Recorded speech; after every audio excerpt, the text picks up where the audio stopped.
Morning to you, Gerry. Okay, Stephen. See you later. Morning. Thank you. Okay, bye. Bye.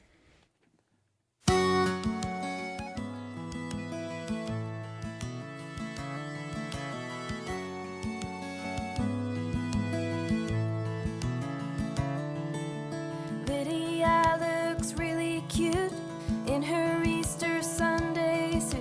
She came into our world a week ago.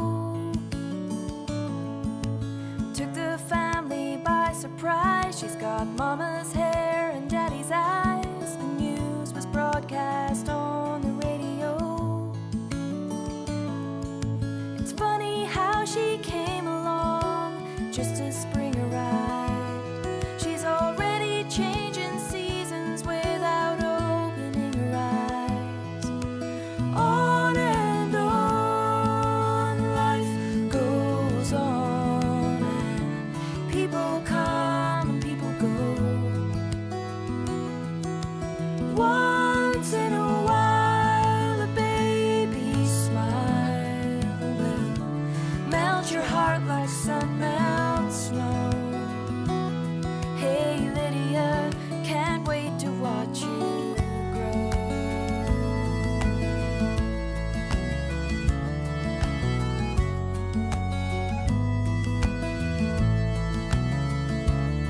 And when it comes a time to start at school, don't let him take you for a fool. Read all you can and learn about the world. It's not such a bad old place, no matter what some people say. It can be your oyster if you let it go. I pray that you won't ever have to shed a single tear, and you will grow up strong and wise with every passing year. On and on, life goes on, and people come and people go. Once in a while, a baby smile will melt your heart like sun melts snow. Hey Lydia, can't wait to watch you grow.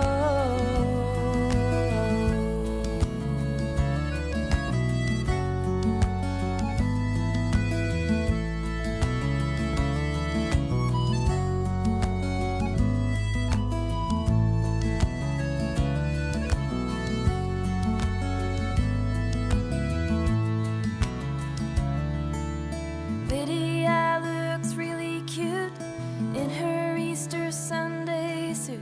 She came into our world a week ago.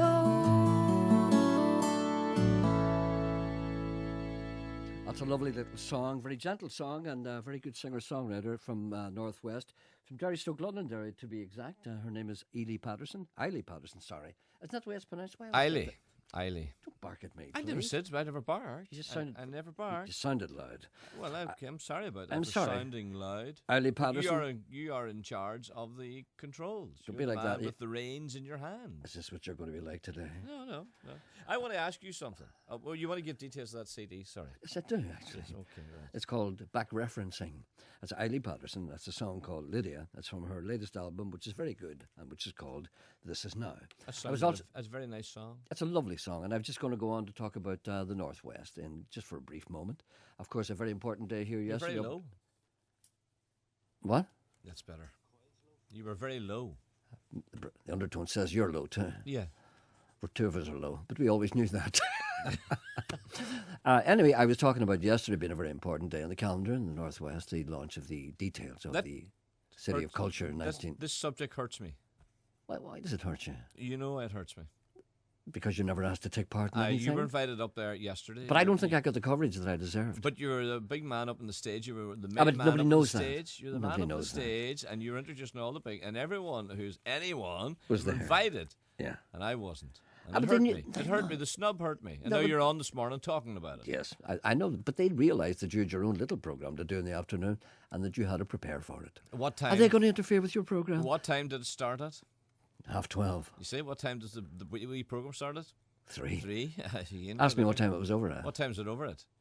Half one. You see? You see? You know, when I think Wasn't about it now, there. there was ample time for you to be there and back. yes. But I don't think they like to interrupt your preparation because they know how deeply and importantly you look at your program. They know how important it is to the people of this area. There are people out there who, if they don't hear in the afternoon, they rejoice. No, but actually, one of the reasons why I'm mentioning this is that some great talent up here in the Northwest, in particular that young lady. I'm going to play a track now by David Oliver from Strabane. He's very, very good, and he's a very unusual singer, very valued talent in my humble estimation. You know, I wish I was 19. I'd love to start over again.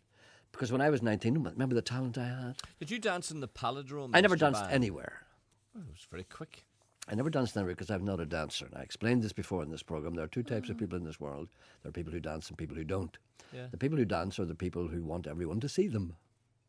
It's not true. really. No man Oh, has ever no. danced and not wanted somebody But to you look can't. at him. No, when we were dancing. Well, no, we want no, not me. No, when I was the fellow who used to stand in front of the stage and look at the band.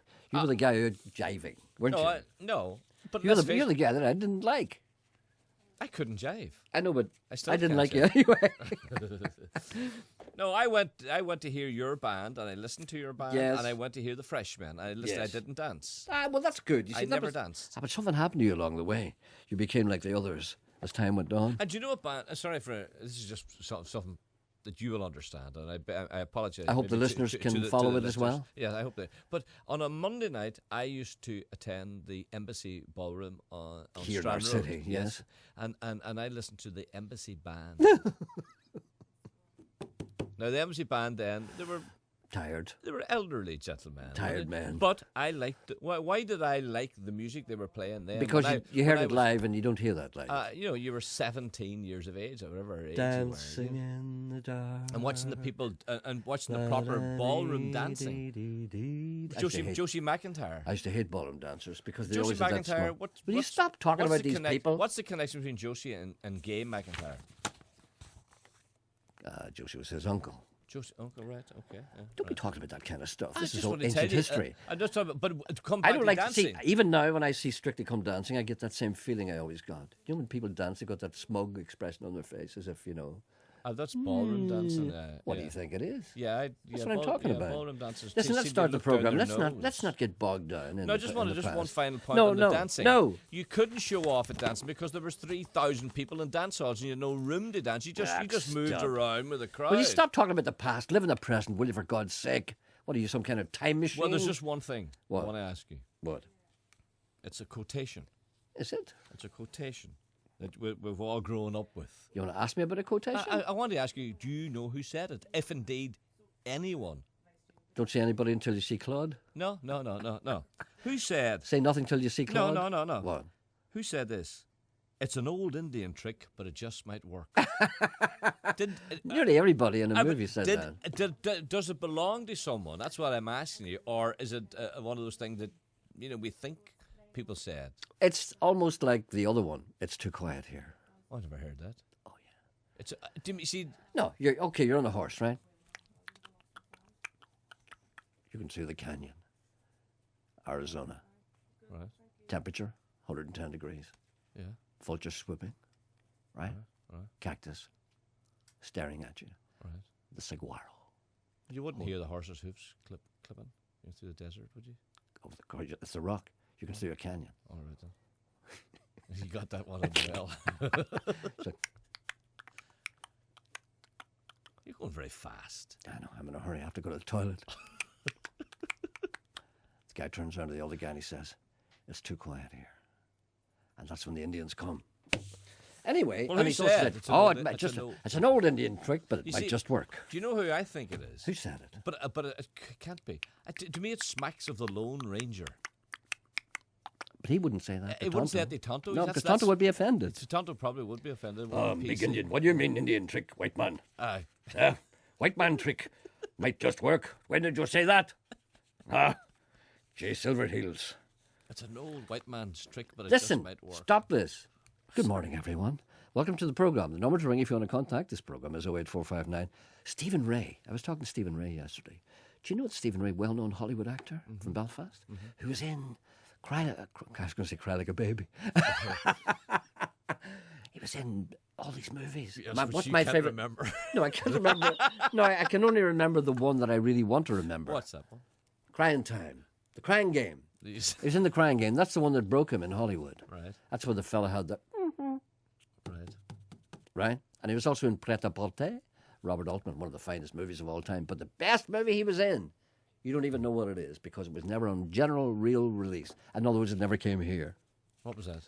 People, there's certain films don't come here. You know? You keep saying it. No, but I think it's a disgrace. Don't believe it for a second. I talked to a man Yeah, once. I don't believe you. That's true. I don't believe I you. talked to a man once who was involved in distributing movies. I met him at a showbiz industry do, and I was talking to him, and I said, "Listen, I live in Derry, Stoke, Londonderry, and I noticed that some movies don't come here." And he says, "What do you mean?" There's one movie in particular called Wonder Boys with Michael Douglas and Tobey Maguire that I wanted to see, and I was waiting for it to come, and it was released. You could see it in the paper. It was on in Belfast, it was on in Dublin, stuff like that.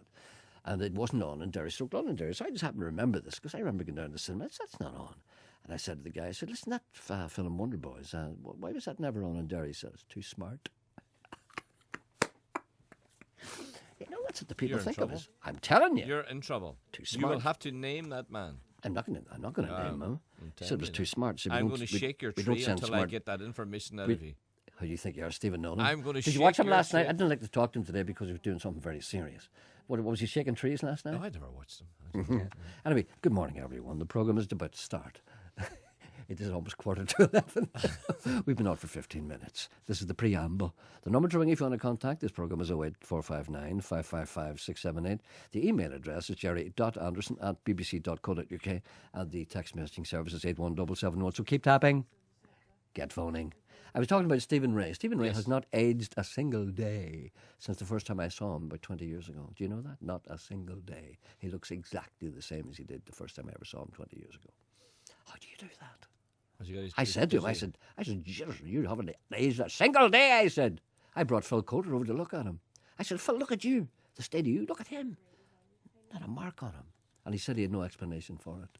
I said, "It's because you've loads of money and live in Hollywood." He said, "That's probably it." What about his hair? What was it? Great hair. Grey? No, great hair. I think he may be dying a little. I'm not sure. I wouldn't like to throw that in his, No.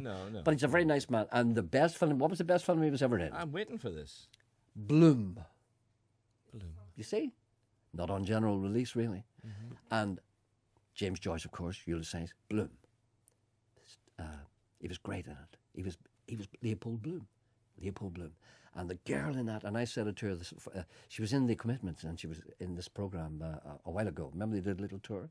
Angelina Boyle. Is that Ball? Angelina Ball. She was Molly Bloom. And she was the best Molly Bloom in the whole world. Do you know why? No. Because she was so raunchy. Unbelievable. And when she walked into the studio, I said, "Angelina, I saw Bloom the other night. You are Molly Bloom." And she went, "Thank you very much." And I said to myself, Why I'm was she glad, whispering? because she was odd. What? AWED. Not ODD. Do you know what I'm thinking? People listen to this program often wonder what's going on. And sometimes people try and imagine what it is like here. A gentleman has written to me, and he's got his own set of, reflections. He said, "I'm wondering what it is like when you and Mr. Coyle come in there." He said, "I've got this imagination, and I fear that this maybe be close. The building has no foundations. It is held in place by a large, heavy, ornate bronze statue of a phoenix on the roof. The main colour is beige. The interior is furnished with old Dickensian furniture." No, that's not true. We've got a modern building here. "The small offset windows emit little daylight. Tar torches on the walls illuminate the gloomy rooms and corridors. All faded pictures on the wall of Joseph Locke, Phil Coulter, Dana. Fergal Sharkey's portrait is defaced. Hark! The sound of a rusty key in a lock. 'Tis Ken. Opening her up. The job's worth of radio. Where is Ken anyway? Ken's on holiday. Where is he? Portugal? I don't know. Portugal? Soon Mickey Bradley appears, yelling, "Leave me alone!" to non-existent photographers. They shout, "We're not here," he says. "I've got a cousin called Kevin." The clatter of tiny hooves and high girlish laughter announces the arrival of Emma and Janet. A dull clang is heard outside. Mr. Coyle throwing his bicycle against the wall. Mr. Coyle comes in and says, "I suppose he isn't in yet," and goes into a frenzy of washing and cleaning up. That's far wrong. It's all very true. The soft purr of a Mercedes-Benz is heard outside. Mr. Anderson saunters in, mustard-coloured suit, soft calf skin, Italian shoes. He opens a bag, takes out one donut, consumes it in front of the others. It's conspicuous consumption. It's all right for some, yells Coyle, standing at the sink. It's all right for some. At Mickey Bradley's command, Sean, Emma and Janet hurry to the studio. Left alone in the kitchen, Mr. Anderson yawns, takes out his mobile phone, orders his stockbroker to order more derivatives and send someone round to trim his hedge fund. Mr. Anderson then enters the studio and cries, "OK, folks, let's make this magic happen." "It's all right for some," says Coyle as he climbs down from his stool. "It's all right for some." That's very accurate. That's good. Listen before you go. Do you want to know? There's a call for you. Oh, is there? But- Hello, good morning. Good to talk to the general public. You were begging for food this morning. I'm going to tell the people. I was begging for You food. begged for food this I morning. begged You a woman for asked food. A girl in our newsroom, one of our reporters, for a bun. But she did the wrong thing to me. No, what I have discovered is this, and I don't mind talking about this. I was at a thing on Saturday, a health food thing, and there was a stall there. It was over in our Ebrington Centre, do you know the place where the big army used to be? And they're all there, and people were trying to do some kind of world record, whatever it was, Guinness Book of Records. It was all health. And there was this thing, and there was a big pile of donuts. And I went over and I wanted one. Mm-hmm. And I said, "Are they for sale?" And they said, "No, they're not for sale. This pile of donuts is the number of donuts. If you ate a donut a day for a year, you would put on 2.5 stone." And I said to myself, I eat a donut a day. You do. I eat a donut a day. And I said, "Is that true? Would you put off 2 nights?" "Yes, you put on 2.5 stone if you had a donut every day." And I went, "Wait, that's it." So have you noticed this last 3 days? No donuts. Oh, well, then I applaud you. You commend me. No, But today I weakened because I went upstairs and I was a little peckish, you know. Yes. And I've decided now in the morning I just have a cup of tea, no donut. And But Sarah who was Brett- up there with Sarah Brett? Brett And was, do you know what she did there? Do you know what she did? What? She had a soda farrell and she cut it in two. Is that what it was? Yes. And she cut it in two. Do you know what she did? And she had a plate and she had a lot of melted butter. Yeah, the butter. She had, Loads of butter. yeah, but she had ordinary butter. It was too hard. And what does she do? She puts it in the microwave. Yes, and melts it. And then she toasts the soda farrells, right? Yeah. And she brought the two of them out and she dipped them in the butter. Yes. And I said to myself, "Oh my God, walking heart attack." But at the same time I said, "I want one of those." Could I have one? You said. Yes. I said to her, Yes. "Can I have one of those?" Yes, yes. And being the nice girl that she is, she said, "No." But then she relented. I gave her money and she gave me one. And I'll tell you what, it was beautiful. And I know my heart rejected it. And I know that I'll probably suffer. But I don't care, because see, when that went down my throat, followed by a mug of sweet, strong tea, I said to myself, life is worth living after all, Anderson. I don't like soda farls. Neither do I. Yeah, cookie. Is that some kind of foreign language? Cookie. No, Hello, good morning. Is that a caller? Hello? Yes, good morning. How are you? Sorry you had to listen to that. Yes. Hi, Gerry. Yes. Yeah, you're probably, I've seen you a few times, and you're probably one of those that can eat like a horse Well, and don't put on weight. Never mind about the donuts. no, I used to be like that, but then ever since I stopped smoking, you see, everything changed. Oh, you stopped smoking. Oh, Oh, yeah. congratulations. No, I'm not happy about it. I've never been truly happy since I had my last cigarette. No matter what happens during the day, there's always one moment and I go, I'm not happy. Well, congratulations for stop smoking. 5 years now. Well, where have you been caravanting on to? Caravanting? Yes. I have been caravanting in the United States of America and in Canada this last couple of weeks. That's why. And I have to say that the weather there is just the same as it was here a couple of days ago. Uh-huh. And it was great to come back. I've never done this before. Do you know when you get on a plane, you're in America somewhere, you know, in the summer and you're wearing your shorts No, all I the time? haven't been in America or Canada. God bless you. You should go. And you know the way the weather is lovely there, and then you get on the plane and you take off your shorts and you put on your trousers because you know you'll need them when you get to Belfast. And I went out, I got out of the plane in Belfast, and the sun hit me like a big Yes. omelette. And Yes, suddenly we I had said to hotter myself, weather than there was in what do you call it, Mediterranean. the Mediterranean, that's the one you're looking for. And I had to put my shorts on Sometimes again. you For the see- first time in my life, I had to put my shorts on in Belfast International Airport. What about you? Well, I've just finished my laugh. cup of tea. Yeah, could you laugh? Could you laugh again for us, please? I've just finished my cup of tea, and I've been listening to you since you had cockle-doodle-doo. waking me up. But you're a more civilized time for me. I'm not a lark. I'm an owl. I understand that. I have to apologise for the cock-a-doodle-doo at one stage. I was misguided. But I like the cock-a-doodle-doo. I put away my cockerel. Do you And know where that went? What? Here, Gerry. What? You're giving Sean. Stop giving Sean a hard time. He's giving me a hard time. People see. I don't understand why people. He did a good job when you were away. No, he didn't. Except he didn't catch on. He didn't ask me what age I was. Oh, did you talk to him whilst you were away? No, I didn't. I just said a birthday request. I hit a big milestone. Yes. And You don't have to tell me what it is, but you can if you wish. yeah, 6-0. Oh, that's nothing. It's nothing. I thought you were going to say 90 or something. No, that's nothing. Oh, yeah, I was 60. You were 60, so you're young. Did you ever think I would ever say that? Did you ever think you'd ever hear it? Did you ever think I've been seeing you many times between Fiddler's Green, Yes. way back. You even pushed past me doing the introduction for the Savile method. The introduction to the what? A Savile Savile? method or something. Savile inquiry? Savile method. The Savile method? Yeah, it was an American thing, a course. Savile course. SALBE or something. Well, we'll You just. pushed past me with your lovely colleague, who I've forgotten. He might be, I don't know where he's gone to. Who's that now? He had a moustache. He was that? might have had a beard, but he had a moustache. I'm trying to think of his name. It's gone out. This woman's living in a fantasy world. And he might have been in downtown, but he was very kind to me. He did the course. And I can't think of his name. But anyway, of course I forgot to mention, you see, when I said, put a request on what age I was, but I had a lovely birthday up at Coromita. Oh, lovely. Do you go there often? Coromita is a wonderful place. The man who Well, I haven't founded... been there for a few years. I was up Coromita, Knocklade, but it's up Saturday for sale.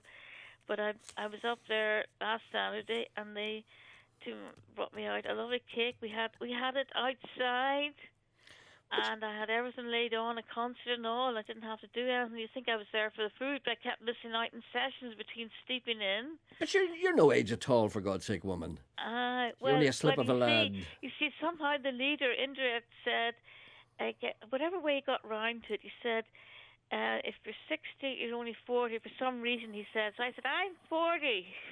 He says, life begins at 40. Well, 60 is the new 20 40. years off, he says. Well, happy birthday to you.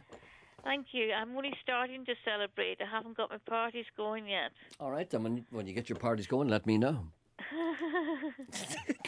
Great laugh. It's a great laugh. See, I missed out. You say I didn't have any parties. Only on a sickle figure, so I'm having them. Having it now. Whereabouts in the country do you live? I live North Belfast. Yes, okay. Well, listen, it's lovely to talk to you, and we wish you all the best. Thank you. And we hope that you will come and ring again and laugh again. Thank you. All right, love. Good. Welcome back. Thank you. It's good to be back. Okay, she's my fault, I should say. Okay. Bye. Bye-bye.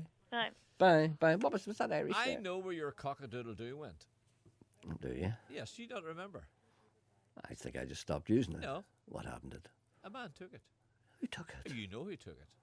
A man? Yes, you accused a man, or you told us the man's name on air. And a man fessed up to taking your cock-a-doodle. A man took my cockerel. Yes. Tell me that man's name. Oh, you know it. No, it's escaped me. Oh, no. Go on, tell me who he was. Go on. Come on. He's Come a on. tall man. Tall man. Mm-hmm. Is he a man that's currently in the BBC? Yes. A man who broadcasts? Yes. John Bennett. Yes. He did, yeah. John Bennett took your cock-a-doodle-doo. You know, I don't know if I'll ever forgive him for that. You know, I poked that to the back of my mind, and it's come out again. What a cruel, cruel thing to do. Yeah. And it's because he didn't like it. Yeah. You know, that's the worst. I think he took it to sell it for children in need. I know, but that's what they all say. And no one bought it. That's what they all say. I still owe children in need £1.50 for the fish supper. I took money out of it and bought a fish supper. Apparently it was Kirk Douglas, according to Paddy. Who took my cockerel? No. What? Who said it's an old Indian trick and it just might work. Ah, everybody said that. Stop that. Don't be silly. I don't. What are you saying? What Paddy said? Never mind what Paddy said. We're to ask you about a night in Cumber. Are you? Go ahead. It's a man called Jim McMonigal. Yes. And he says, ask Gerry about the 12th night in Cumber. See if he remembers it. Was that the night that I rebelled? Well, I went to a thing one time. Do you know? come on. You mentioned this the other day. No, you mentioned it earlier on today in passing. Sometimes people like us, people who have no jobs, are sometimes asked to attend dinner dances, right? And sometimes people like us are asked to go along and be part of a table. Yes. So what they do is they say, we're going to have a celebrity at each table. So maybe perhaps some company would buy like 10 seats, and then there'd be a celebrity at the table. And they'd be able to say, oh, who'll we get? That kind of thing. And they don't know who they're getting. And I think he's referring to that at Cumber one night. No. I was asked to one of those. And No. then well, can I tell the story anyway? Do you mind? Yeah. Okay. So, and then I was sitting at the table, and there was 12 people there, you see. And do you know what always happens? There's always one guy, isn't there? So I'm talking to the guy beside me, you see.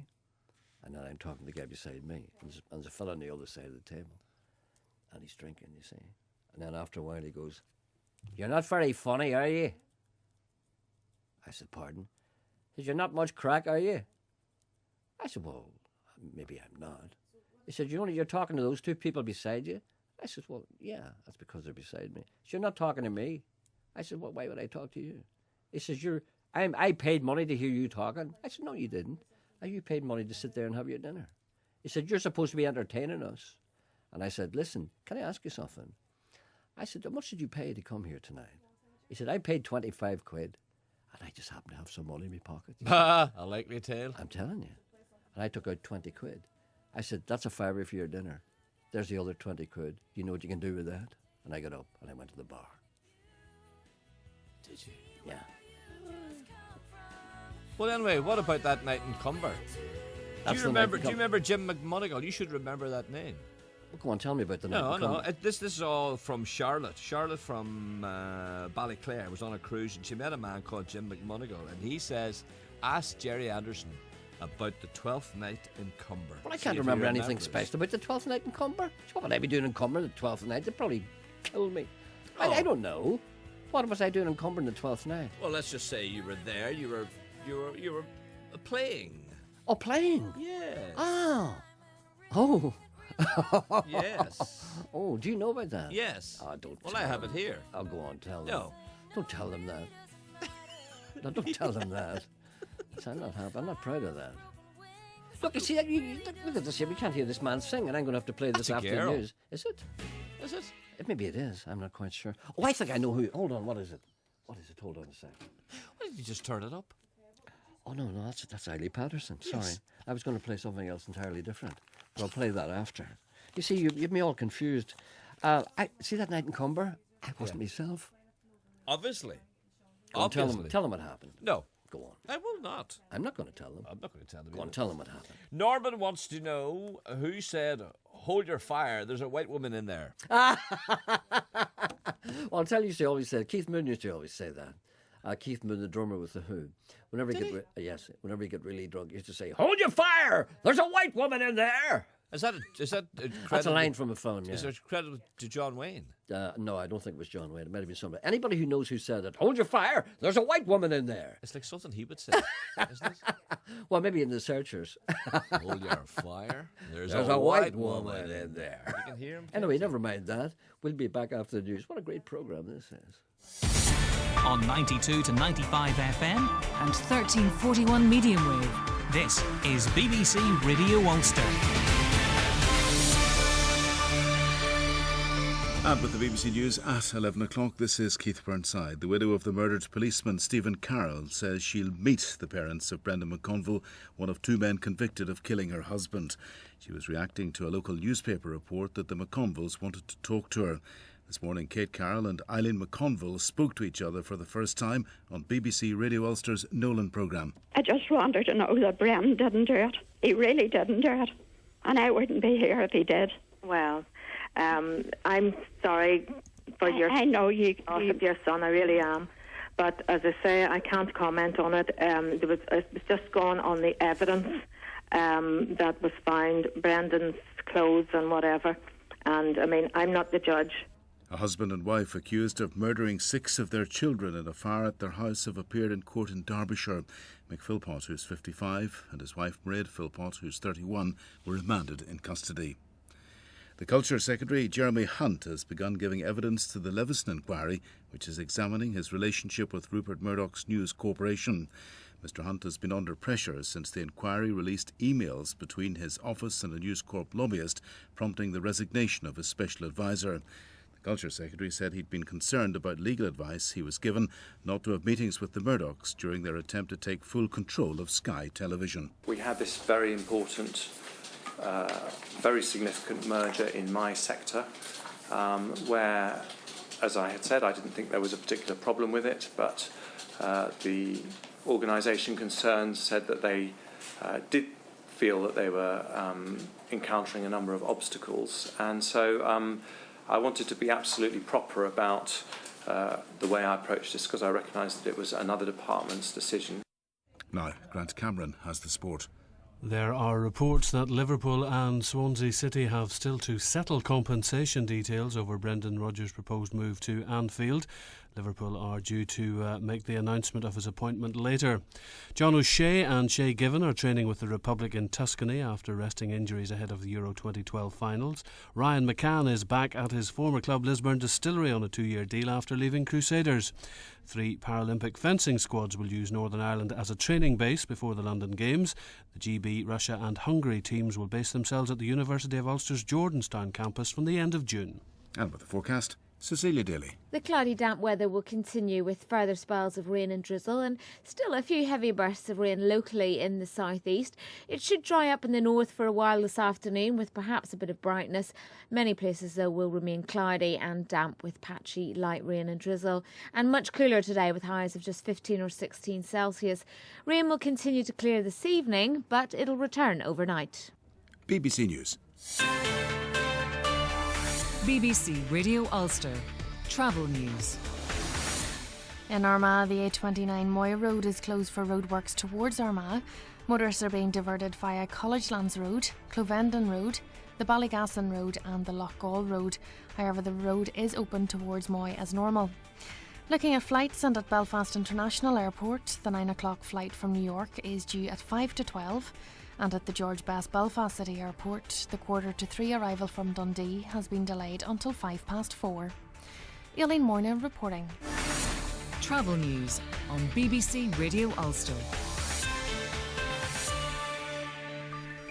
On Talkback today, will Brendan Rodgers be able to sort out Liverpool? Is it the opportunity of a lifetime or a bit of a poisoned chalice?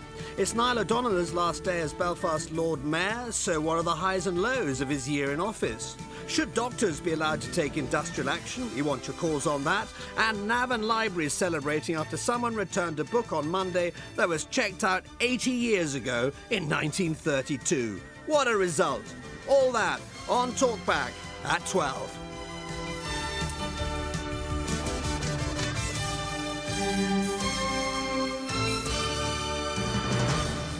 Have you noticed that Cecilia is now standing up again since the weather changed? She was sitting down when the weather was hot. Well, you know. Well, it's like a weather vane, isn't it? As a lady writes to me and she said, when I heard there was a cure for dyslexia, it was music to my arse. Does it show? There's no answer to this. Oh, my wonder. I liked it. Yeah. We're just under timeless skies and heaven's care. Broken lives we need to repair. Waves breaking hard with emotion, stars shooting high with devotion, horses running wild on an ocean. We're kings of our time. Frame this life in a picture. The poor man's heart's always richer. You are the saint in the scripture. We're kings of our time. And do you hear nature calling? Do you feel yourself falling? Timeless skies and heaven's care, broken lives we need to repair. Kings lay to rest never knowing the stone ship we're on is now going. Angels that have lived we're just showing we're kings of our time. The singer sings a song when we're dying. The joker makes us laugh when we're crying. The artist paints the sky when we're flying. We're kings of our time.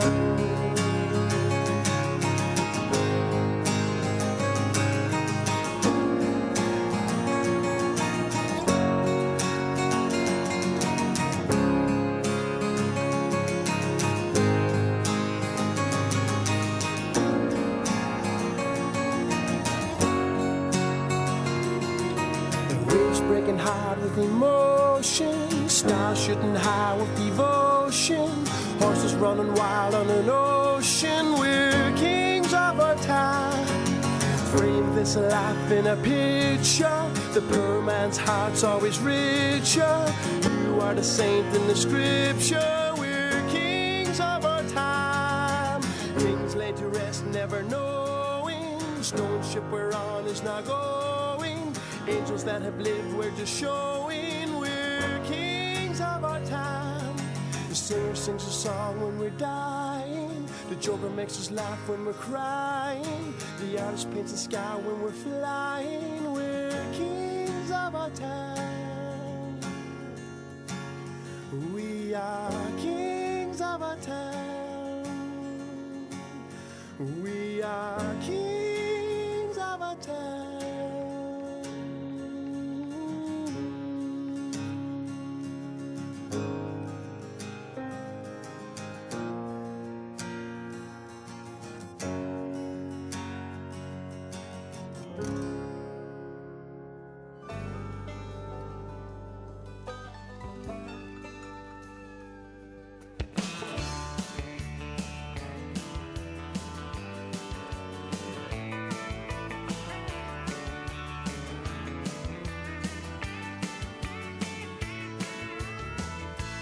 Back at my one cop town, skinny dipping, drinking Royal Crown, and thinking about year-long days, rowdy ways, best friends lost and found, remembering my halfback moves, night games and backseat blues, going through growing pains and slow refrains of God will take care of you. It seems like one day I was climbing trees, I was begging for the car keys, moving so fast I could not see what moving fast would mean to me. One day I'll slow down and I'll go back to my hometown. I know it's still there like small towns everywhere, God's country, USA.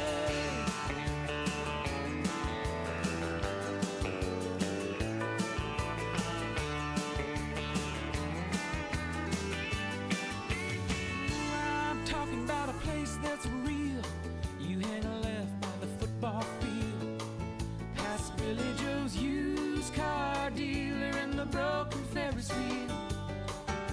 Remembering a white frame house, 6 kids and a dog named Ralph. Mama rang a big old bell for dinner as the sun was going down.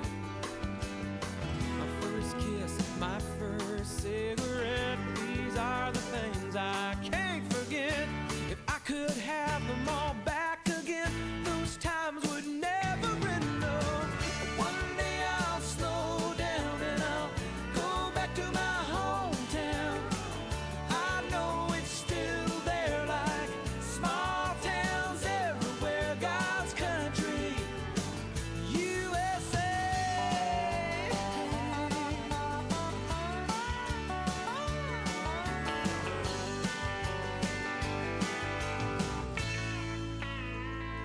Remembering a Trailways bus, I told Ralph I'd had enough.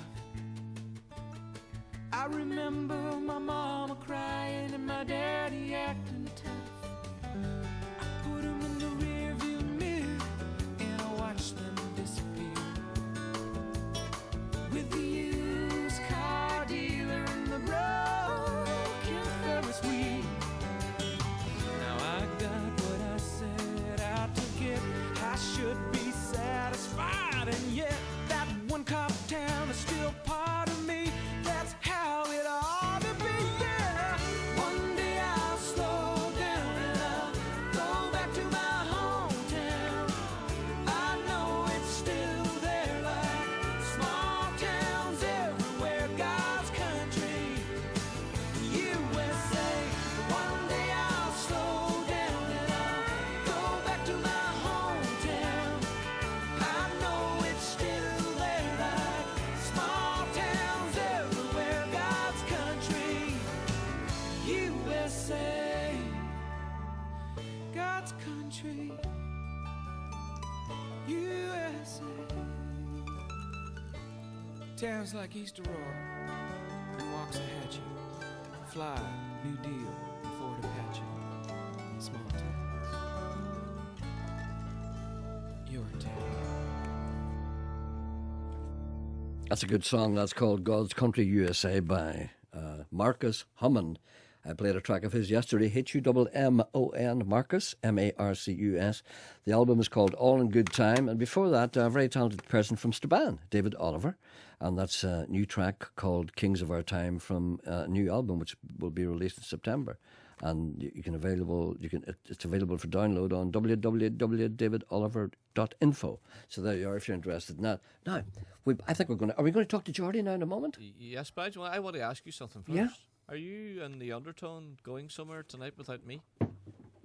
As far as I know, no. I think you're probably referring to the premiere of Yes. Of the new movie. Yes. Terry Hooligan. No, I am not attending. But I'm sure the Undertone will be attending, as he indeed is probably represented in it. Yeah. Being the Undertones, yeah. I am not. I'm going, hopefully, maybe in a couple of days' time. As a matter of fact, I haven't been invited. Well, neither have I. That's okay. But that's okay. No, I don't expect to be in it, because Terry Hooley, I like Terry Hooley. And I'm not annoyed or offended in any way. No, I just thought maybe both of you were slipping off tonight, and we are not slipping off tonight. Yeah. He may be slipping off tonight, but I'm not.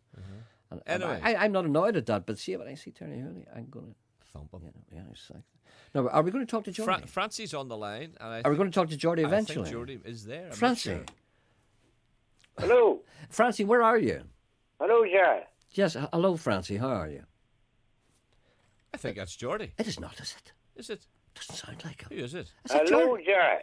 Is that you, Jordy? Hello. That's myself. What are you hard of hearing or what? That's Jordy. He sounds different. Yeah. He sounds different. He's on a mobile phone. He sounds sober.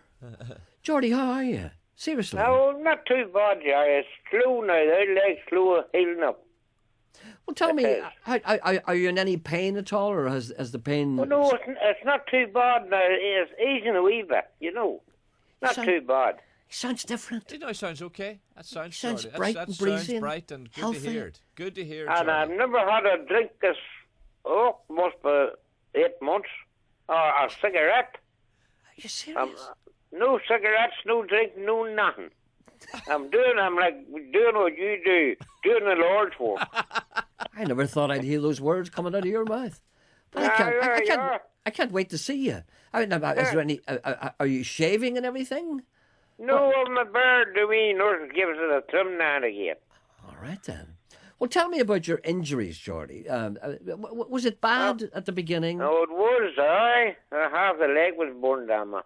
Oh my God! Just the one leg, was it, or the two legs? A wee bit in the other leg, but it's nothing compared to the one here, the left leg. Was it the back of your leg, that kind of thing? Or no, all up the thigh, and then I had a one or two in my back too. Anywhere near the crown jewels at all? No. They're all respected. Spared. They've been spared. Oh, well, would you send me, Gerry? Would you send me one of your books again? Give me something to read. Well, I think that's a good idea. Yes, and you're in Lurgan, aren't you? Okay. And is they're having a cake sale for Corte. Well, some powerful nurses, Gerry, here. Did you ever think you'd ever hear Geordie talking about a cake sale? No, that's it. When's the cake sale, Geordie? When's the cake sale? Oh, it's coming. I'm not sure what date. You're not quite sure where. Now, what But it's coming in cake tomorrow. The cake sale's tomorrow, Gerry. Tomorrow. And where is that hospital you're in? Is it the Lurgan? Where is it? What? Lurgan Hospital. Well, is that just what it's called, Lurgan Hospital, or what is it called? Armagh. In other words, where are you? Lurgan Hospital, yes. That's you're right, right, Gerry. Lurgan Hospital, because I have to know where. Have you got any prospect of being discharged at all? Not at the minute now. John Walker's still working at the house. So you have to stay in the hospital until your house is ready? Well, they're not wanting that out now. No, they're probably keeping you in because you've treatment. And it was way down in Craigavon yesterday, and they put my oak, you name it, I went through everything. Did you have an X-ray? You had a skin graft, didn't you? Yes. Do you know the old X-ray thing? Yes. I was down in Craigavon yesterday. Okay. I was X-rayed all over. Uh-huh. Well, you probably won't get the results of that until much later. And tell me about the skin graft. Was that a painful thing? It wasn't too bad, Gerry, no. Sure, DC scanning or something. DC scanner? That sounds like something Hugo would drive. Well, tell me this. We didn't really... Your clothes, just for the benefit of people who don't know, you were standing in front of the fire and your clothes went alight.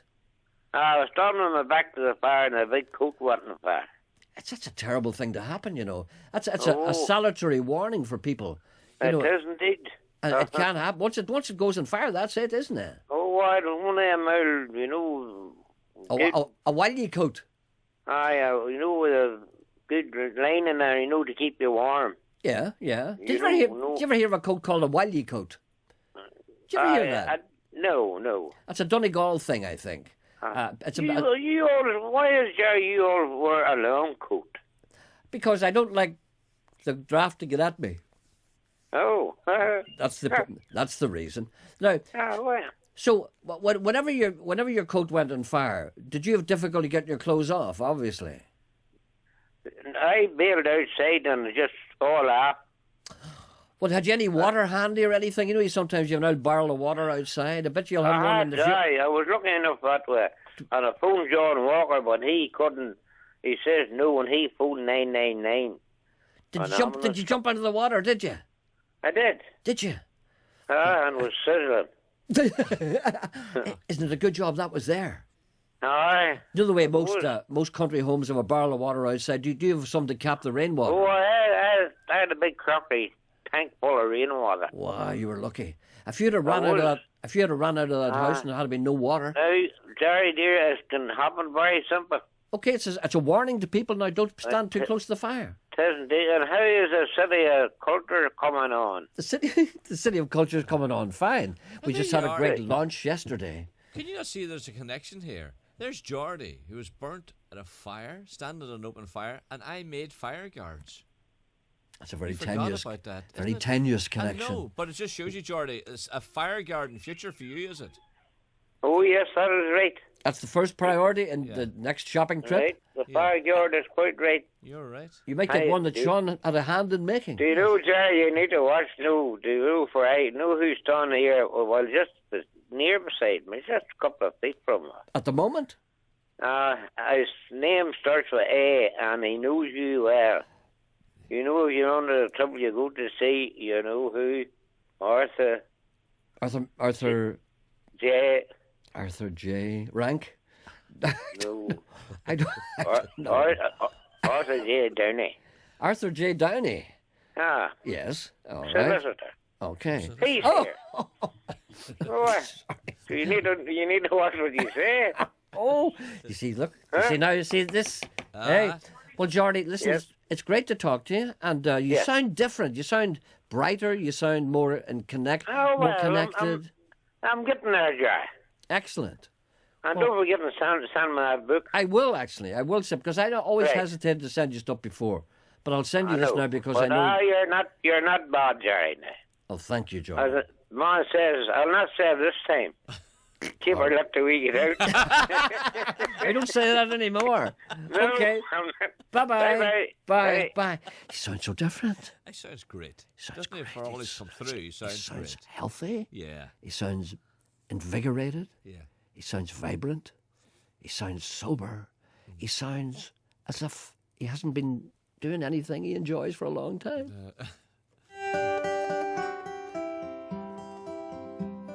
I don't think I can get used to this new Geordie. He hears things that you say. He's actually listening to It's you. good to hear from him, but wasn't it? That's good, yeah. I don't know about him, though. I'm not happy with him. I liked him the way he was. I wish I had you in Carrickfergus or away in Ackle or a Hamor. For you I'd swim o'er the deepest ocean, the deepest ocean I would cross o'er. But the water is wide, I cannot cross over, and neither have I the wings to fly. I wish I could meet a friendly boatman who would ferry me over, my love to find. Oh, the night was dark and the sky uneasy, the mighty ocean was tossed and wild, when my own true love, sweet Bridgim Vesey, crossed o'er the ocean and left me behind, left me behind to count my losses and see my darling in every glass. How sweet is living, yet I'm dying. How long the dark night it takes to pass. My boyhood days bring back sweet reflection on the happy hours I spent so long ago. My boyhood friends and my kind relations have all passed on again like the drifting snow. But I'll spend my days an endless rover, soft is the grass, and sure my bed is free. To be back now in Carrickfergus on that long mountain road down to the sea.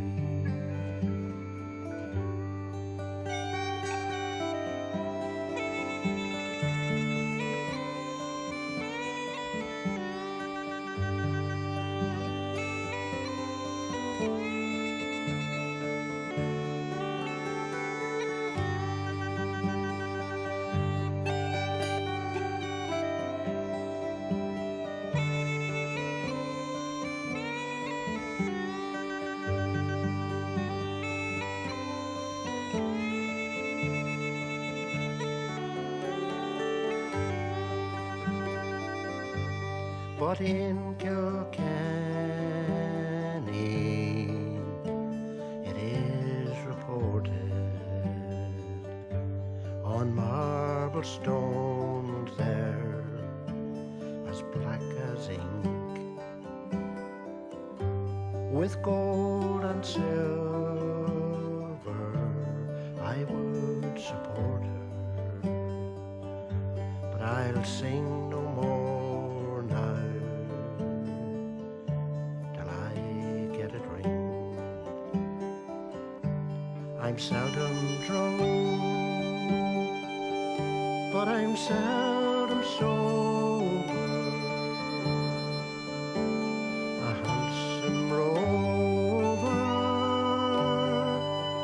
from town to town. Ah, but I'm sick now, my day is over. Come all ye young men and lay me down.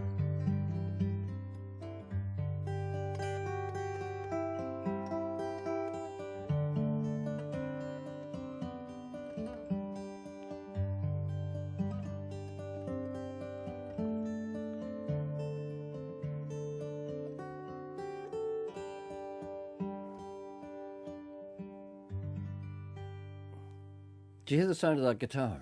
Yes, I remarked on that the last time you played it. That's an I'm Avalon. not being a musician, but there's something about the sound of that guitar, and I don't know what it is. Well, So what is it? It's not to do with the player as well. That's Sean Donnelly. Uh-huh. That's a track called Carrick Fergus from his new album, which is called Cut a Long Story Short. And Sean will be live in this programme tomorrow. Now, that's an Avalon guitar. That's the crowd that closed We're out down. of business. Yeah. I really do think the government should step in and say, listen, this is worth preserving. Do you hear that? That's one of the best guitars in the world. And, you know, you can't let them close down because they've no money. Could you please let me know where the Terry Hooley film is on in Belfast? We'd love to see it. Well, I think it's on a number of venues, but I know the main venue is it's been shown on the Ulster Hall tonight. But I would say that Ulster Hall, I don't know if you got a ticket for that. Ring the Ulster Hall and ask them. I really don't know. Does anybody know out there where they can see this Terry Hooley film? Well, there's a tonight? person. There's a person on the line who may know. That being the business that she is in. Is that Brona Gallagher? Brona Gallagher, the one and only. Are you there, Brona? Good morning, gentlemen. Don't use that term. Live from Dublin, how are you? Not too bad. Listen, we missed you yesterday at the City of Culture launch. I thought you might have been there, but you're obviously out of the country. I was lifting amplifiers and telling drummers what to do. Uh-huh. Were you working down there, were you? We've been gigging all the last week now, yes. And we did the weekend shows. We did Galway, Cork and Limerick. And then the last 3 days I've just been doing promo and press for the new record. And now I'm sitting here filling in a Q&A and getting ready to leave again in an hour to come to Duracolmkill. Sitting on the railway station, got a ticket for my destination. Yeah, man. Your new album is called Brona Gallagher, which is your name, and it's very, very good. Now, you were in the studio a while ago with us, and we previewed some of the songs, and they were really, really good. But they've turned out well. This is the best. I know this is only your second album, but this is really, really good. I think this is going to be great for you. Gerry, thank you very much. Oh, not yes, at all. you know, it was one of those leap of faiths, and I knew the musicians a long time, a lot of the guys and the girls, and I just went, I want to record an album with these people. They're the right musicality. They know the way these music, you know, these musicians that I love sound and play, and these guys they're very much their own men and women. And I just, you know, I just pushed the boat out and I went, lads, are you free for a week? This was last February. Do you have a wee jam through? And I worked very hard pre that, just so that we, you know, you keep cost on and all that usual kind of stuff that musicians are always kind of worrying about. And we rehearsed a fair bit, and I worked with my lovely cousin Keelan McLaughlin up in Magee. We rehearsed on the piano, we worked out songs, we made up structures for the songs. So we went in sort of armed to the gills really, and they did it, they worked out really well. And I think the most important thing is, from a musician's point of view, that you make the album that you set out to make. You know, it must be very difficult and pretty sort of disappointing, obviously, heartbreaking almost, when you make a record that it doesn't sound like it did in your head almost.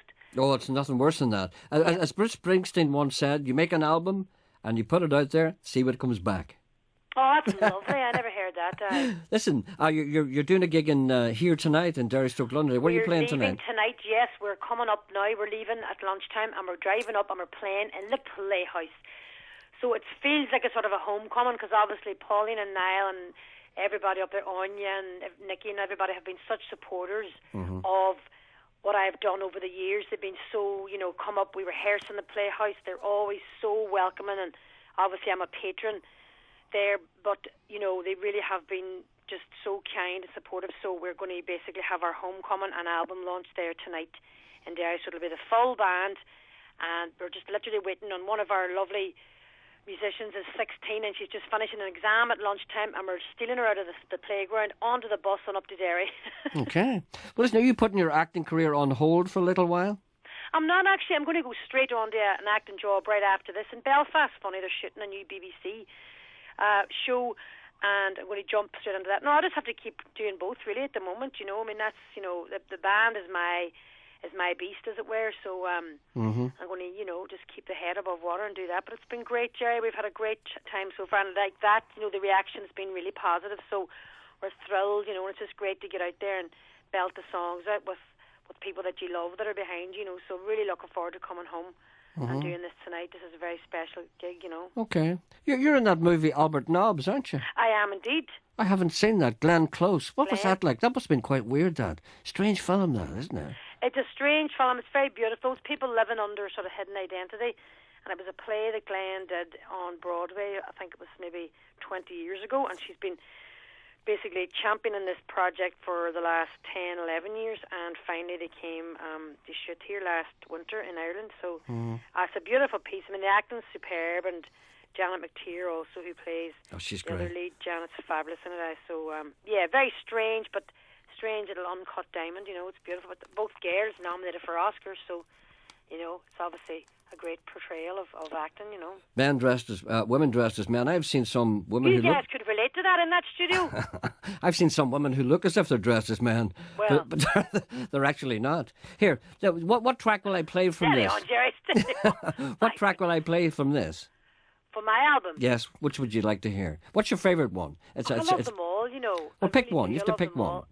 Well, the single you've been playing, and thank you so much for that. So maybe Make a Move. That's a good up tempo kind of lift the cobweb song. It's great. Okay, that's track 1, 2, 3, 4, 5, 6. Yeah. That's it. Okay, so you're playing tonight. Where are you again? We're in the Playhouse tonight. Playhouse Theatre, and yeah. the wonderful Paul Casey, my partner in crime, many a time, is opening the show for us. So that's always great vibe. We have Paul with us tonight, and also at the Belfast gig, which is going to be on Saturday night in the Limelight. But tonight is Derry, the Playhouse, with Paul Casey opening at 8 o'clock, and I think we're on then about 8:30, 8:45. Limelight in Belfast on Saturday night. Yeah, and Whelan's tomorrow night in Dublin, Friday night. Okay, thank you, Brona. Lovely to talk to you. And the You best. too, lads. Thanks for having me on. I'll see you soon for those acting classes. Okay. Bye-bye. Bye, love.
Busy days and I for one don't wanna call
That's Brona Gallagher. That's her new album, which is called Brona Gallagher, and that's a track called 1, 2, 3, 4, 5, 6. Make a Move. That's good. Isn't that good?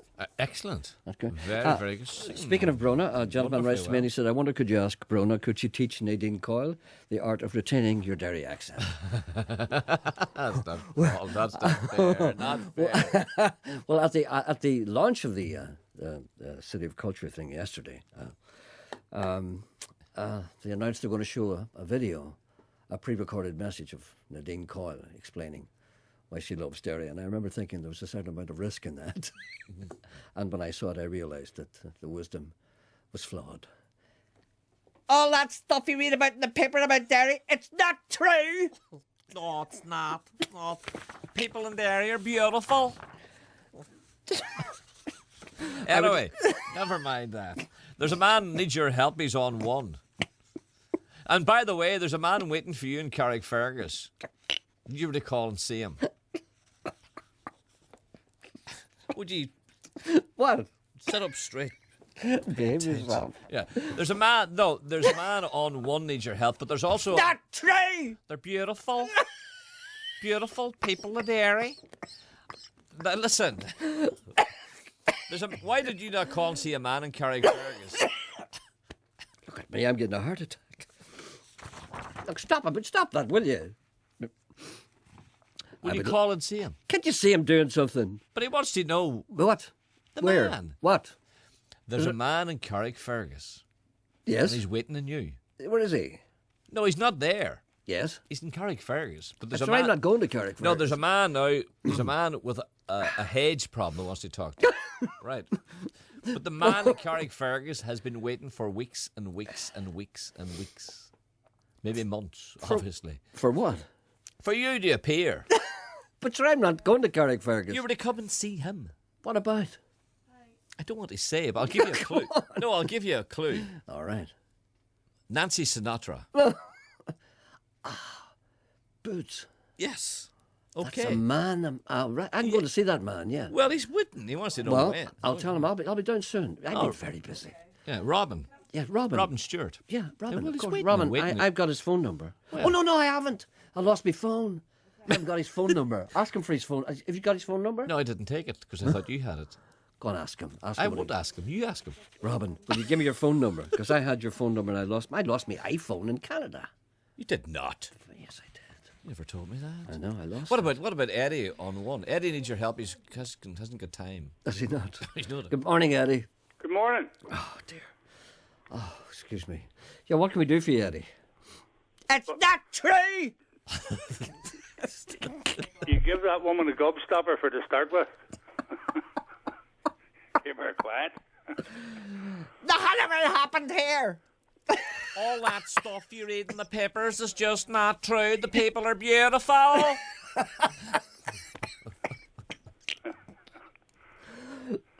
I'm going to be sick. Sorry, let's start again. Good morning, sir. What can I do for you? Well, you probably get help. If you don't get help from that woman, then you probably get help from your man in Kerry, because I've got a robin problem here, and there's a robin getting on you. But anyway, there's a hedge at the bottom of the garden, and there's 2 families of robins in it. Yes. Right? It needs trimmed badly. I don't want to get near it to frighten them away, so what do you do? Or has anybody any ideas? I'd get a flamethrower. Get a what? A flamethrower. A flamethrower? No, it might damage them. No, hold on. Now, let's take this seriously. I'm sorry. I'm a twisted individual. I'm terribly sorry. Let me approach this in a civilised manner. You've got a hedge, you've got a couple of families of robins, yes, and you want to trim the hedge, but you don't want to damage or disturb them in any way. Yes. Right. That's a... do you know the answer to that? No, I don't think you're allowed to touch them. The hedges? I don't think so. I don't think robins are a protected species. Not that you're going to harm them anyway. But robins are bad-tempered wee articles, That some of them have humps in their backs. No, I don't know. I think you have to contact your local council. I do. I do. I think you have to. You must be joking. I think you have to. What do you mean he's right? The undertone says you're right. I think you have to. You can't touch it. You got to go through your local council, environmental officer or something. I'm told by the undertone, he's whispering frantically in my ear. He's telling me there's a certain time of the year you're not allowed to cut your hedge. Yes. What's wrong with these people? What do you think, we're living in Nazi Germany? No, you can't. The wee robins in there now. You can't evict them. You can't do it. What's this man's name? Who? The man I'm talking to. Eddie. Eddie. I don't like saying Eddie. What's your name? Oh, yeah. Eddie. We can't hedge our bets here now, you know. This is beyond. Oh, very good. Did you hear that? I heard it. Did you hear that? This is beyond us, Eddie, because it's a matter of law, and I think perhaps maybe someone who knows anything about it should ring us. Local council. Eddie contacts his local council. They just hang up on Eddie, where do you live in, Eddie? Sorry? Where are you living? In a house. I see. Oh, you see? Yeah. Okay, well, Eddie, my advice to you is contact your local council and tell Right. them your plight and get advice from them. That's the best idea, huh? Yes, Yes, that's it. I'm sorry we can't be any more helpful. Oh, well, but we'll have to branch out then. He's cooking today. All right then, Eddie, go away. I thought he didn't twig on there. Go away with that. You're cracking. Sounds like, what do you call Jeff Hill out of the Belfast newsletter? Every word a pun. Here. I would... No. It's not true! It's not true! There's a fan club setting up and they want to talk to you. There's a fan club setting up? For you. Oh, for me? Yes. Why didn't you say that? It's on too. Of course, hello. Hi. Good. I believe Mr. Coyle tells me that there's a fan club being set up. Yep, on the Isle of Man, just for you. Really? Oh, just in your radio's on, I can hear you twice. I can hear you twice as well. Does that make it better? Twice is too many. You should Twice put is it too off, many. actually, because you'll start to whistle in a minute. I'll be whistling a minute. Turn it down. No, we're listening. You're a pig and star. Fan club. Well, Fan club, yeah. You've got an Isle of Man fan club. Whatever happened, gas, the Gerry Anderson Appreciation Society? Whatever happened? Well, Appreciation Society. I mean, come on, don't get your head that any bigger than it is, darling. This is a fan club in the Isle of Man. Yes, you have a big fan base here. Yeah. All four, well, five. He ruined it. What part of the Isle of Man? Well, there's not a lot of parts around, so... Douglas? Douglas. People used to say Douglas, didn't they? People used to say they're going to Douglas. No. They did. People from Derry used to say Douglas. Douglas, is that a It posh is way? Douglas, yeah. And well, you know, I'm happy to be the object of your fan club, and I... Yeah, can we have some we're getting T-shirts printed and everything. Swear to God, Gerry, that's it. Really? Well, I'll try You're and... going to be the absolute star. It's TT week. We're actually recruiting people. I was nearly killed in the Isle of Man during TT week. You've nearly killed an Isle of Man, Jesus Christ. I was nearly... Now, stop, watch your language now. I was nearly... sorry, dear. It's all right. I was nearly killed in the Isle of Man, seriously. Because I What was were you doing? I was over there making a film about the TT with Joey Dunlop, of all people. And you know that Mad Sunday thing they do? The Mad Sunday? Well, The Mad Sunday, when everybody goes mad on the Sunday, and you're allowed to go as fast as you can all over the island. Remember that thing? Yep. Well, I do. We were doing a wee thing about that. We said every Sunday during TT week, people are allowed to go mad. So we went up to this kind of high place, and I'm standing at the side of the road, you know, talking to the camera. And I'm just talking to the camera, and then suddenly this motorbike goes past me at about 150 miles an hour, and it misses me by 2 inches. 2 inches. Were you dead scared? And I didn't know. I was talking to the camera, and then suddenly I felt this, just like that. I went, Jesus! And I didn't realise what happened. And then I looked back at the film. It's actually, we actually showed it. And I'm standing there, and you can see this guy coming straight at me. And he just missed me by 2 inches. You see? Oh, sorry. That's all right. It's all right. See how quickly they can hurt you. Well, listen, do you want me to send you some memorabilia? We want you to send you anything you can, swear, but what we're concerned about when listening this morning is about that chap that's in hospital. Well, you see, The I'm one worried that about... Yeah, the fireman. I'm The worried one about him with- too, because he's starting to sound sensible. Well, that's it. The morphine must be wasting off. Listen, I'll try and send you some nice stuff. Some Oh, photographs. would you please? Photographs of me. That kind Photographs of thing. signed. All right, then. With clothes on. Well, yes, or without. Whichever you And- prefer. All right, then, I'll do that. We're just worried about that chap. No, he's okay. Is he going to be okay? He'll be fine. I'm worried about him because he's fine. I'm worried Well, about that's him. what we thought, because he was going about skin grafts and things like that, and I thought, well, I'm carrying an extra stone, so if he needs more skin grafts... No, you may not want your flesh. Well, Oh, it's hold not on a that minute. bad, He really, probably but will. All right, then. Thank you. You're an absolute star, so... Thank you. Can the lassie on the phone then give us a number and you send us over some stuff. I'll send you over some stuff. You give Sean. Island Fan Club, you're a star. Give Sean the address. Thank you. Right, I will do, my love. Bye. Bye. Lovely speaking to you. Bye-bye, Thank you. love. Nice to speak to you. Bye. Bye. Oh, they love me, don't they? You haven't asked her name. No. No. Why I would not? love it if you could make a mention of Paddy McAteer's birthday on Friday the 1st of June. Oh, I'll do that on Friday the 1st of June. Who did I see in the Isle of Man? Come on, a star. Name a star now. Norman Wisdom. No, that's good. That's very, very good. Not Norman Wisdom. No, I don't I'm know. going to give. I'll give What you. were you doing the other night? Oh, you were there on your honeymoon. I'll give you a clue, and I Uh-huh. guarantee you get it when I give you the clue. All right. Okay. Right. This is the clue. He was with his mother. Ah, Julian Simmons. No. Oh. Yeah. No, and he had red socks. I'll tell you who that was. Yes, go on. Jon Snow. No. With his mother. Daniel. No. Way before Daniel. Before Daniel? Mm-hmm. You mean there was a before I think Daniel? he was a rock and roller. Wee Willie Harris. Is correct. Really? Wee Willie Harris. That must have been deep in the back of my mind. Yes, Wee Willie Harris. Geordie may have been off the drink for 6 weeks, but I'm sure he's had plenty of painkillers to keep him going. When I was in hospital briefly, says Brian, I well remember how much I enjoyed the painkillers. One evening, I watched Independence Day, your typical Hollywood blockbuster. Do you see Independence Day? I never forget that film. The first 10 minutes of that film was the best thing I've ever seen in my life. And then it turned into complete rubbish. They said the same, but Saving Private Ryan. No, but that's what happens. You see, there's the Hollywood ending. See, films start great, and then they realise there's stupid people watching them. So then they make it stupid halfway through, so the stupid people don't go away. As instructed by the medic, I took my pills 20 minutes before the end of the film. When it was over, I went to sleep. And then I saw the whole movie all over again. The only difference was, I was in it. Could you please find out... Oh, here's a genuine query. So listen to this, please. Could you please find out anything about my mother, Valerie Annette Patterson? She was born on the 10th of March 1942 and lived in the area of Caw in Derry/Londonderry. That's the waterside area of Derry/Londonderry. I only found out about her 2 years ago. She went to the USA with my father, who was an American sailor. Did she have any children, any siblings? And did you know her? My name is Felicity, and I live in Moneymore. Isn't that nice? She's trying to trace her mum.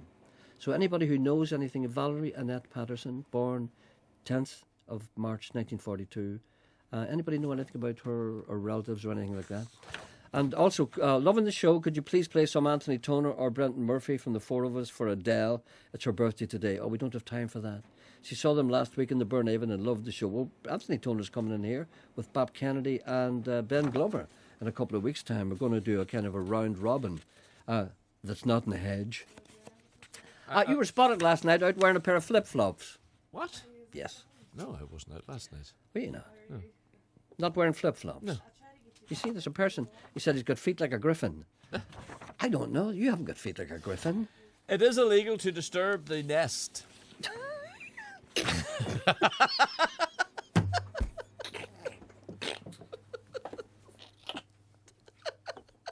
All depends. Look, stop this program, for God's sake. Anyway. I have to play some music. I can't do this anymore. I can't do this anymore. I have to stop.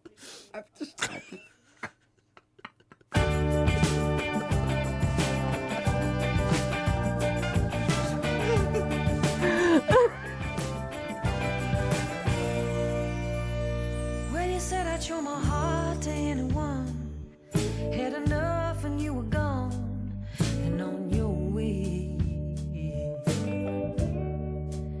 You said I only had myself to blame and that I should be ashamed how I behaved. You never looked me in the eye, I never bought those things you said. I think you left your honesty back asleep on someone's bed. You left me feeling like a fool.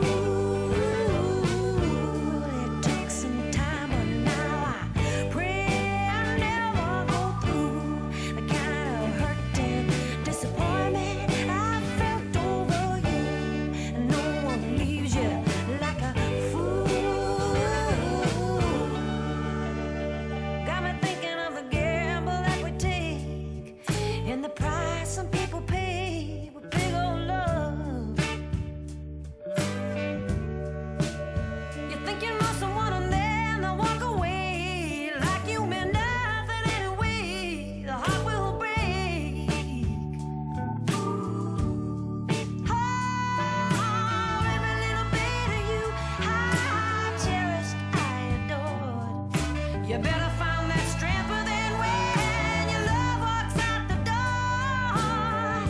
You left me feeling like a fool. Took some time, but now I pray I never go through the kind of hurt and disappointment I felt over you. No one leaves you like a fool.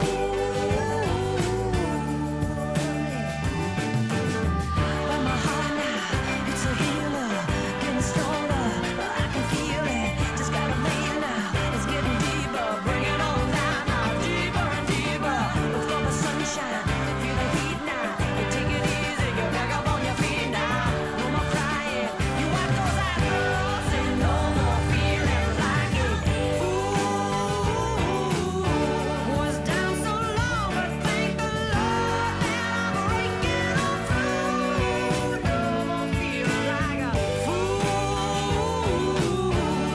Clouds are broken and the sun shines, breaking on through. Hey, say goodbye. I tied my tears and I ain't lying. The road was long, but I kept on trying. It wasn't meant to be. I got my family and my everything. Put it down to experience. I got my girls with me. Sing. Sunshine is warming up my face and the water's pouring over. I'm moving to a new place. Sunshine is warming up my face and the water's pouring over. I'm moving to a new place. Sunshine is warming up my face and the water's pouring over. I'm moving to a new place. Sunshine is warming up my face from a feeling like a That's Brona Gallagher again. That's the first track from her album, which is called Brona Gallagher, playing in the Playhouse Theatre in Derry tonight and the Limelight in Belfast on Saturday night. Michelle writes to me and she said, I told you before I've got a wee part-time job cleaning. I also told you that I'm a recovering Catholic. One of the boys who works there is a Protestant. One day, I was hunkering down to pick up a few crumbs off the carpet. He asked me why. I said, because I couldn't be bothered getting a hoover. He said, you look like a wee mouse doing that. I'm going to call you Mickey from now on. Then his face fell with embarrassment. He said, I mean, Mickey Mouse. Dear Puppet Chin, yesterday in the Archers, this is something we talked about before. There's certain things that people from Northern Ireland can't say. The gay chef on the Archers, who happens to be from Belfast, was required by the script to say wow. You're right, Gerry. It never sounds right. You'd think you'd have told the scriptwriters that an Ulster person would never say why. Why? I never miss the Archers because it's so toe-curlingly English and badly written, especially the agricultural bits they have to shoehorn in. Am I normal? Wait a minute. I'm listening to the Gerry Anderson Show. Don't answer that one, please. Do you know what people can't say? What? You know what people can't say? And people should stop trying to say it. You know Homer Simpson when he goes, duh. You know that? Duh. People try it all the time. Duh. It does. Only Homer can say it. That's right. Thank you for that. Whatever it is. Yeah. Yes, thank you. Okay. He doesn't have a point of view, knows not where he's going to. Isn't he a bit like you and me? Nowhere, man, please listen. You don't know what you're missing. Nowhere, man, the world is at your command.